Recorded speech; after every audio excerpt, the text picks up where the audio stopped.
多谢安心，这个年假出去佚佗，除了受水要注意，赛车出门嘛要细致。有乡亲一家伙3个人为南口赛车，要去宜兰大溪渔港佚佗，转去的时依照导航的指示赛车。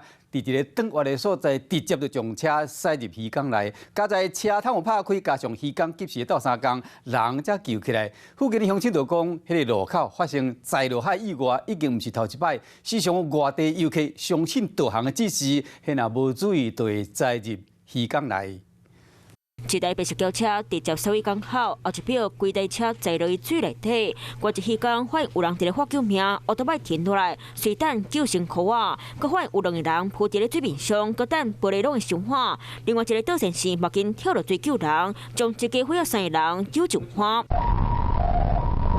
救护车赶到现场，天色是暗无波，搁落大雨，规身躯浸甲淡糊糊。救护人员摕面巾甲囡仔抹咧，妈妈上车了后，嘛赶紧确诊遭惊状况。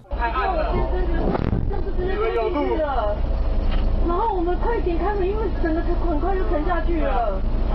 我不会游泳，好可怕哦！代志发生伫咧昨暝，翁某2个人带载回走囝，趁年假为南口驶2点钟的车驶到宜兰大溪渔港。不过回来时，伫咧这个路口本来应该正发，却因为路草无熟，对导航行，驾驶直直驶这冲落海水内底。弄着啊，变形啊！查某就话讲救命啊！导航这是得第2只，顶摆只头车落有创乌摩托顿来，或者有载摩托顿来啦。啊，尾啊就创风彩拍拍，看12，再给我掉边啊！他即马掉边啊！这个挖角唔若发生一摆民众在了海水内底事件，车本来有彩暗蒙头条，经过风台这内是吹到海去。